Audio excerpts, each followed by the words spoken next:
लेना ने शहर के बाहर पुराने घर के बारे में सुनी थी।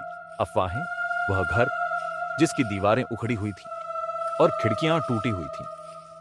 लोग कहते थे कि वहां कई साल पहले एक आदमी की हत्या की गई थी जिसका शरीर कभी नहीं मिला और वह घर शापित था। लेकिन लेना, जो एक संदेहवादी थी, यह साबित करना चाहती थी कि यह सब झूठ है। एक तूफानी शाम उसने अपने साथ फ्लैशलाइट लेकर उस सुनसान घर में जाने का फैसला किया। जैसे ही वह अंदर गई, एक ठंडी हवा उसके पास से गुजरी जिससे उसकी रीढ़ में सिहरन दौड़ गई। हवा में सड़ी गली बदबू थी और जमीन उसके कदमों के नीचे चरचरा रही थी। लेना की फ्लैशलाइट झपक रही थी और दीवारों पर लंबी छायाएं बन रही थी। तभी उसे हल्की फुसफुसाहटें सुनाई दी। जाओ, जाओ। वह पलटी, लेकिन वहां कोई नहीं था। उसका दिल जोर से धड़कने लगा, लेकिन उसने हिम्मत नहीं हारी और सच सामने लाने का संकल्प किया। जैसे जैसे वह आगे बढ़ी, हवा और भी ठंडी होती गई।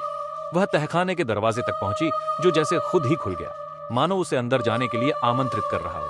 वह सीढ़ियां उतरी और अचानक एक डरावनी भावना ने उसे घेर लिया। तहखाना घने अंधेरे में था और उसकी फ्लैशलाइट मुश्किल से दीवारों को रोशन कर रही थी।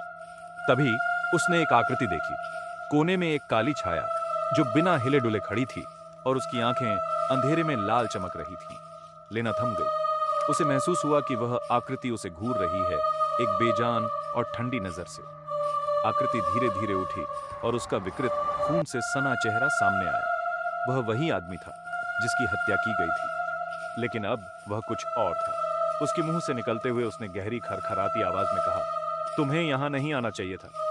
लेना कुछ कर पाती इससे पहले ही वह आकृति उस पर झपटी। फ्लैशलाइट उसके हाथ